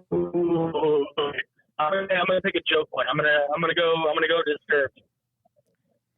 And the reason I picked Disturbed is because I want to sing every song with yama yama nama yama yama num num yama nama. But I want to do it so well that people are like, wow, yeah, they're really good. Meanwhile, I'm not saying the actual words of the song. Dang. Have you seen that video? There's a video. It's the greatest song or greatest. There's a spoof video out there. It's like the greatest song of Disturbed. All your greatest and favorite parts. David Draymond's got his piercings on his chin, his snake bites. The dude in the video's got him duct taped to his face. It's great. There's a video of David Draymond reacting to it, and he's like, dude, if you can't laugh at yourself at this stage in your career, then what are you doing? And he's laughing the whole time. Dang. Oh, man. Well, I would say if I was a cover band for one band, it'd be Weezer. No doubt. Yeah. It'd be what? Weezer? Weezer, yeah. Oh, I freaking love Weezer. Me too. Okay, Yes. What's your favorite Weezer Yes. song? We got to see if we have the same favorite Weezer song, too. I gotta do Sweater, man. No. If you want That's yours, to too? get Let's go! Sweater. That's my favorite song, too. Yeah, really? Yes. Dude, Pull we're the winning string man. as I walk I away. walk away. And I'll soon That one? be That one naked. or, Yeah, lying on the floor. Lying on the floor. I'm I'm gone. undone. Yeah, man. Come Undone is such a good song. Such a The good song. sweater song, Undone. Yep.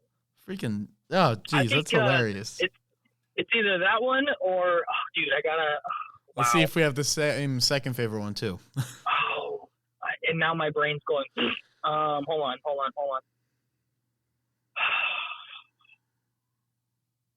Leia, help me. What's that one? I mean, read my mind. My second favorite's Buddy Holly. That's the one. Yes, let's go! Just like Buddy Holly. Whoa, and you'll marry Tyler Moore. I don't care What you say about us anyway? I don't care about that. Dude, yeah. We're gonna do a podcast. We're doing a podcast. This needs more You heard it here, episodes. people. Yes. Yes, these are episodes. Oh my gosh, dude, the freaking riff in that song. I was telling somebody today. I was talking to somebody today that has never heard the Buddy Holly riff. I was like, what? I was like, da da da da da da da. I was like, how have you never heard that Yes. before? Yeah. Like, jeez, it's Yeah. like the freaking best. Oh dang. So good. Shout out Rivers Cuomo. I love Rivers. Oh my gosh. Okay. Because why the heck not? Third favorite song by Weezer. Mine is El Scorcho. What's that? Said, what's your third favorite song by Weezer? Since we're like on the same wavelength. Because mine is El Scorcho. All right. Is that yours? El Scorcho? Yeah. You see, that's where we go separate ways here. I'm Okay. definitely. I like Jonas. My name is Jonas. Boom, boom, boom, boom, boom, boom, boom. And I'm carrying Yeah. the wheel. Yes. I love that album. The Rolling That's a good album, Stone, man. they did a podcast with Weezer, and basically it was like they ranked it in the top 500 best albums of all time. The only problem Dude, it was is. they ranked it like 220 something. But like, I mean, like when there's you go of all time, yes, when you go of all time, it's like, yeah, but I mean that album, the Blue album, Weezer, because yeah, it's self-entitled, it's freaking like every single song in it is a freaking hit, and they're all freaking amazing. banger. Yes, they're Yep. all bangers, like all of them. And now the thing that made me confused is they placed Taylor Swift's Red album 100 spots higher than it. They placed it at like 99. Oh my god! I was like, yeah, Taylor Swift is Well, I cool. mean, She's Swifties defining Swifties this, are but crazy, like, though. yes, they get into it. It's like, yeah, like Yeah. she's defining her musical generation, yeah, but like, come on, it doesn't Oh, have that dude, you know many what I hits just on realized? it. What? You know what I just realized? I lied to you. What did you lie I to just me lied about? to you. You know what my second favorite Weezer song is? Uh-oh. What is it? Take me back to the shack, back to the strap with the lightning strap. Kick in the door, so hardcore, rocking out like it's 94. Just turn up the radio, turn off those stupid singing shows. That is where I need to go, back to the shack. Check out Back to the Shack if you haven't heard that song, man, dude. I love that one too, man. You know, Back to the Shack, baby. I was actually I'll listening to that one blast that on a today. day. Yeah, when I get sad, dude, when I'm like, you know, it's been like we take a hiatus from band practice or something, and it's like, I don't know, I just throw on that song, and it's like, okay, well, I'm hitting the boys up. We're getting back at it. Oh man, that was great. Weezer, we love you so much. Yeah, we love you, Weezer. Oh man, sounds like we just love all the bands, and that's great because there's so many good bands out there. Oh man, yeah, I love all genres, everything. Me too, man. I got Me too. favorites Actually, for it's kinda all funny. of them. Yeah. When I hate to say this whenever I feel I need to say it, but it's like, you might be too young. That phrase sucks, but you might be too young to remember. I used to have one of those folders in my car, the zipper pouches. You know, you open it up and you open it up like a photo album, and it's nothing but CDs. Yes. Why would I be too young to remember that? I have one of those. Dude, thank God, because I asked somebody last week who was like just 2 years younger than me, and they're like, "What's a CD?" I'm No. like, "I'm gonna hit you in the face. I'm What? gonna hit you. I'm gonna hit you in the face. You are going to go Hit him in the down. face. I will kick you in the pants, and you will go down. You are very top heavy. I don't care." Oh man. But when I had that book, bro, like literally, it would go from, I would have Owl City, and then it would go to cattle decapitation and Cannibal Corpse, and anything in between, bro. Like, What? Wow, Yeah, that's seriously. great. Yeah. if you've never bumped Owl City Dental Care, you're not living. Dang. Ah, that's great. Oh man. Yeah. Whew. Okay. All right. Questions. Here we go. If you could go back in time to meet one celebrity, who would it be and why? Chris Cornell.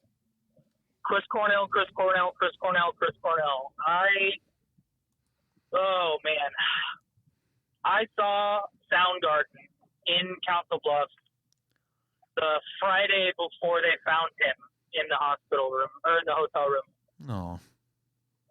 I saw them live, and Chris Cornell is probably my biggest of modern times, my biggest vocal inspiration. He's just a god. He's a god, and he's the kindest, most kindred soul, and just his music.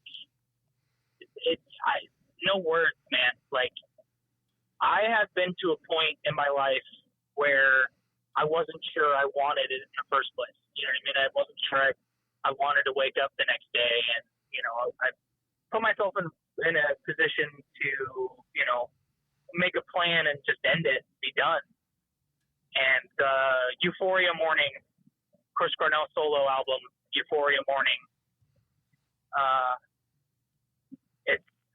It's got a very, very, very special place in my heart. 1994.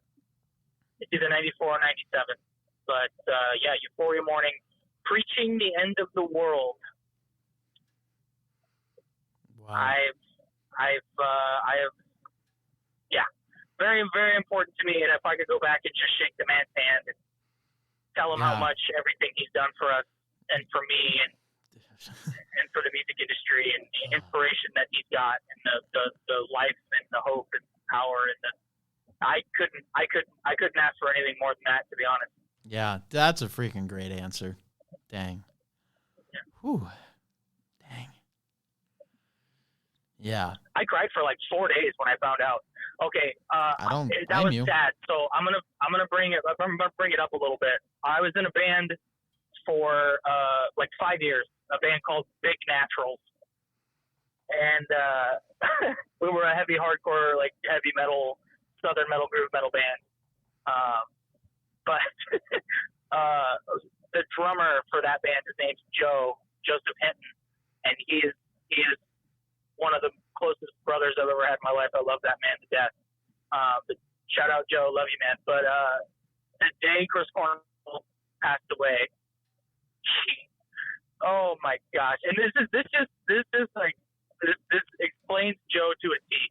He's being mean. It's Starry Night background, like galaxy in the background. There's two velociraptors running across the meme, and Eddie Vedder is jumping and doing the air splits like he's playing air guitar in the air over a firework explosion. And the caption says, "The last grunge guy. You thought you had a better man? You were wrong." And I'm in tears, man. I'm just crying on a couch because one of my idols passed away. And I get this meme, and I laughed so freaking hard. I peed. I was sitting on a beanbag chair, and I had to take the cover off and take it to the dry cleaner. It was, oh my gosh, dude. Oh. Oh man. Oh my gosh. Oh my gosh, man. You can still find that freaking meme, dude. I pull it up like every other day just to make myself smile. You should send it to me then. Oh, geez. I'll find it. Yeah, I'll find it and send it to you for sure. Oh my goodness. Oh my. Yeah, dude. Literally, the day he passes away, I'm like, oh my gosh. I was like, thanks, Joe. You're an awful person, but you're the best kind. Oh my goodness. So much, Joe. Oh man. Whew, okay. Oh. Oh my gosh. Okay. That was a sad and a super stinking funny story at the same time. Jeez. Yeah, man. There's no other way to do it. You get down and then you get right back up, right? Yeah. Okay. If you had to be a fruit, what type of fruit would you be? I would be a plum. A plum? A plum. Yes. They are delicious. They're sweet. But if you bite into them too early, they're a little bit sour. And I think that's a really good representation to me. It helps me remind myself to shower every day. What? Oh, man. Dude. Oh, man. On the Spotify thing for Absinthe Allie, you should just put that in there. In the description, put, "I am a plum. I am soft and sweet, but if you bite into me a little bit too early, I'm a little bit sour." Excuse me, I need to go shower. What is your favorite Chinese takeout dish? Ooh, good one, man. Ooh. Yeah. All right, yeah. so this is an Omaha deep cut. There's a restaurant in Omaha called Three Happiness. If you're ever in town and you want some great Chinese food, go there and order a dish called peanut butter chicken. That sounds good. Peanut butter chicken. Now, I know at first when I heard that, I was like, no, I'm going to just get sesame chicken like a normal man. But my cousin Jordan, who's living with us right now, he's like, dude, trust me, get the peanut butter chicken. And I don't think I've ever had a chicken, like a chicken dish with a sauce that's that dynamic. It's just creamy and sweet and salty and nutty and just freaking delicious, man. Like, it's not like, they didn't just dump a bucket of Jiffy on there, but it's absolutely incredible. It's incredible. Sounds it's the good. real, it's great. Dang, yeah. A little bit of lo mein on the side, bro. Ooh. Game over. Yeah. I'll be in a food coma. Wake me in 2 days. Yeah, but yeah, peanut butter chicken, that sounds good because I know this is the thing we do in my house. We actually do take the jar of peanut butter, we put it into the pan, and then we add soy sauce, chili sauce, all sorts of things, and then we make a peanut butter sauce, and we usually put it on like a stir fry or like a a lo mein. Yeah, but yeah, it's heavenly, and I'm sure that is really good. So if I ever go down to freaking Omaha, you better take me over there. Dude, you're going. Yeah, no. I'm sorry. Yeah, for sure, we're going there. That stuff's amazing. Oh, man. What is your favorite fast food chain, and what is your order there? Favorite fast food chain. Oh, this is tough because I'm chunky and I like to eat. So, man. Me too. You know, I'm going to go ahead and say McDonald's only for the breakfast. Ooh, okay. McDonald's breakfast slaps to a disgusting degree. Just absolutely. I get 2 sausage, egg, and cheese McGriddles. I get a sausage, egg, and cheese biscuit. And I get, what is that? One of their McFrappe stuff. Yeah. Whichever one. I don't care. Hey, and put it in my mouth. I'll take the diabetes. Give me my Velcro shoes. Let's do it. Yeah, McGriddles all day. You freaking worked there too, so that means you got like the free meal. Is that what you got when you worked morning shifts, or at least one of those things? Actually, I would go. The thing that I used to love the most was the steak, egg, and cheese bagel, but they don't make those anymore. Yeah, they brought them back for a little bit, but not at the location I'm at. It sucks. I know. It's like, come on. It does sound good though. It really does. Yeah. If you're talking lunch fast food, I go Five Guys all day. Five Guys. Ooh, yes. Yes. Dang. Whew. All right, your turn. What you got? What you got in the bank? So I would say my favorite, if we're going to talk about McDonald's, my favorite McDonald's breakfast item is probably just a chicken biscuit. Just a piece of fried chicken and a biscuit. Woo! Oh, that is, that sounds good, dude. Yes. My dad's side of the family's from Alabama, and I have some advice for you. Grape jelly on a chicken biscuit. Really? Really. The way that you normally do it down south, you just get a sausage biscuit and you put grape jelly on it. But the chicken biscuit, I did it once when I was a kid, and it was, oh my god. I mean, they have the grape jelly at McDonald's, so next time I'm ordering breakfast, that's what I'll do. Get that, get some grape jelly, and I'll try it. I'll tell you what I think. Throw a little picante, too, like some of that picante sauce they got for the breakfast. Oh, yeah, for the burritos? Yeah. Yeah, throw that on that biscuit, too, dog. Oh, man. Yeah, that's my job, making the burritos. It's like when you do the drive-thru, get to make those. Yep. I'm a professional breakfast burrito maker. I can say that now. I mean, I've probably made like 300 of them in like the past week. that was always like either the best job or the worst job, because it's like, oh, cool. No one's going to ask you to do literally anything else for 4 hours. Because you're just making but burritos. You also have to make burritos for 4 hours, so it's like a catch-22. What do you want? You know? Dude, the freaking worst thing, though, is when you're making the burritos, you have your gloves on, and then all of a sudden you get a ring in for the drive-thru. You're like, I got to take off my gloves now. It's like, I hate that. So then you or can when touch your the burritos dirty half screen. rolled, and they're like, I'll take it. Wait, I'm not ready. I know. When they're impatient, they're like, I would like a coffee, and I'm like, I didn't even say anything yet. I would like you to slow the heck down. Yes. Okay. My favorite fast food chain. Now, I want to say it. So, I used to always just say Wendy's, but you've opened my eyes. Baconator, baby. Yes, but you've opened my eyes. It really is Five Guys. Yep. Oh, I just haven't had it in such a long time. French fries. Yes, and they're freaking so good. And you got to get the Cajun style, because if you don't, you're missing out. Wait, they have Cajun style? You're kidding, right? No. No. Cajun style fries? Yes, they're so freaking good. They're so freaking good. Oh my gosh. Leia! We're going to Five Guys. They have Cajun-style fries. I didn't know this. Yeah. She's so unamused. She's just like, okay, yeah. I'm driving. Leave me alone. Are you guys going to stop there now? Do you guys have a Five Guys in Omaha? Dude, we have like Five Guys in Omaha. Oh my gosh, I'm so jealous. There's 25 guys. Jealous. 5 guys, 25 guys. Yeah. 25 guys. Oh boy. Okay. What else do I want to ask from the goofy list? You're gonna like this one a lot. Now, this is my signature question. All right. Okay. So this question comes from my favorite TV show, which is Chuck. I don't know if you've seen it, but it was from 2007 to like 2013. Great show.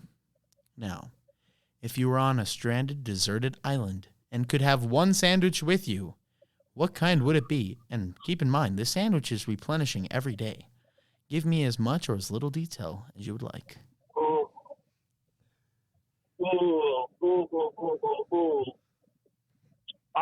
All right.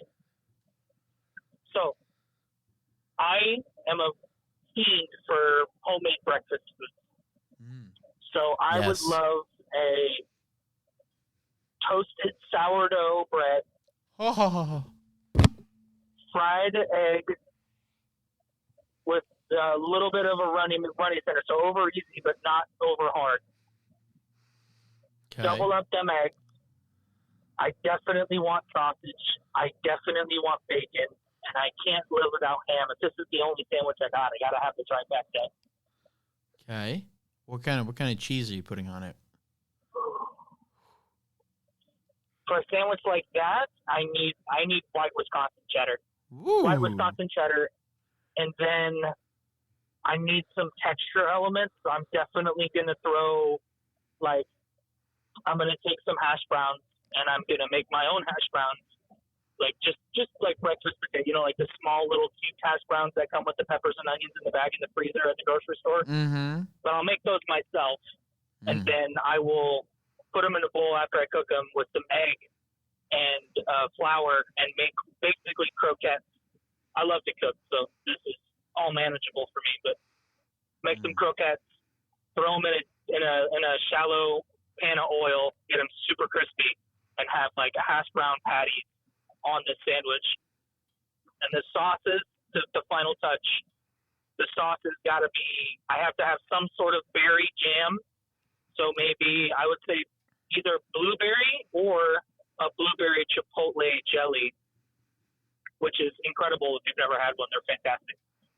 And then, of course, I got to have straight Hellmann's mayo on the bottom and just a ring of hot and spicy mustard.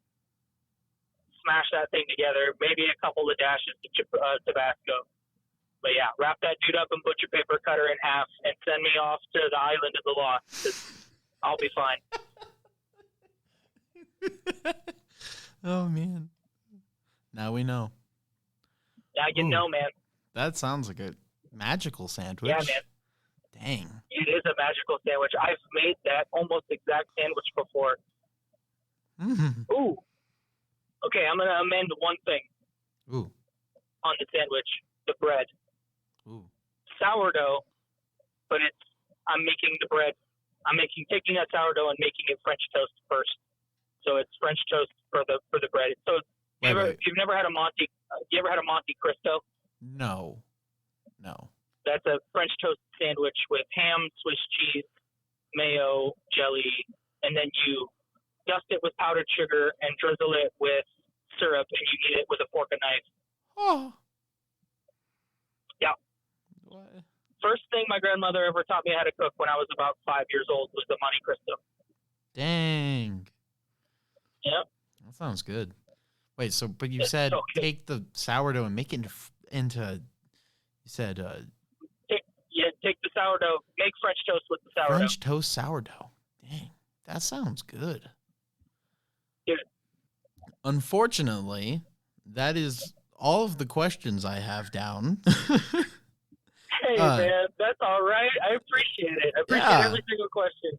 It was Thank you so good much. time. So now I'm going to, I don't know if you want to, since we've been talking for so long, but I'm going to pass the mic over to you. If you have anything else you want to say, anybody you want to shout out, if you have any questions for me, just now is your time. All right. Well, I just want to say thanks for everybody. If whoever's listening out there, we're a young band. We're a new band. We're trying our best to do whatever we can, however long we can do it. And every little bit of work from Brandon, from anybody that's listening, from our bandmates, Rain, Nick, Bladen, everybody who supported us, my family, their families. We've got wives and girlfriends. Everybody who comes to our shows, thank you guys so much for everything, because there's absolutely no way I would have even come close to even having the opportunity to have this conversation without you guys. So thank you so much. Thank you guys so much for listening to our new EP.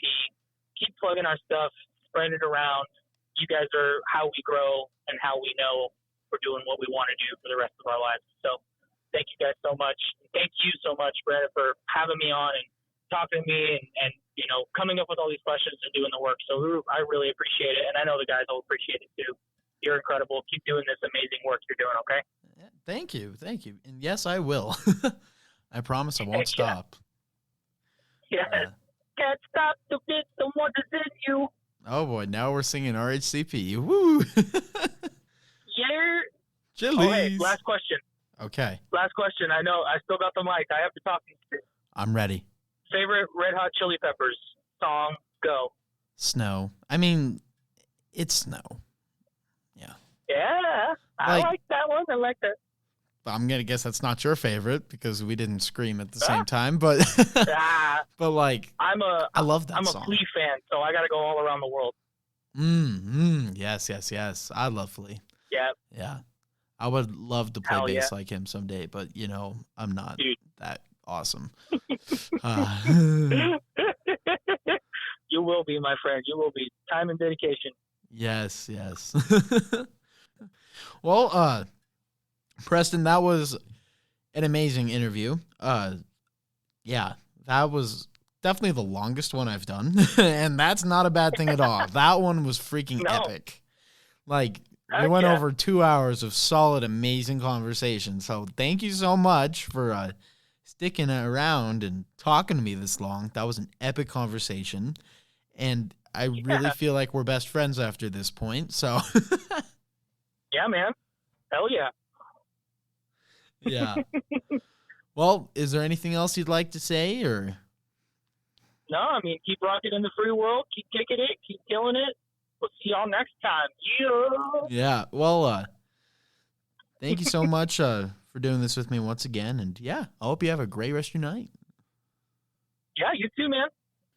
Well, everybody, that is the end of today's episode. Thank you so much for listening to that. That was such a fun conversation to do. Before you go, I just wanted to say thank you for everybody listening, and thank you to my school for letting me use their podcast equipment. And, I hope you have a great rest of your day.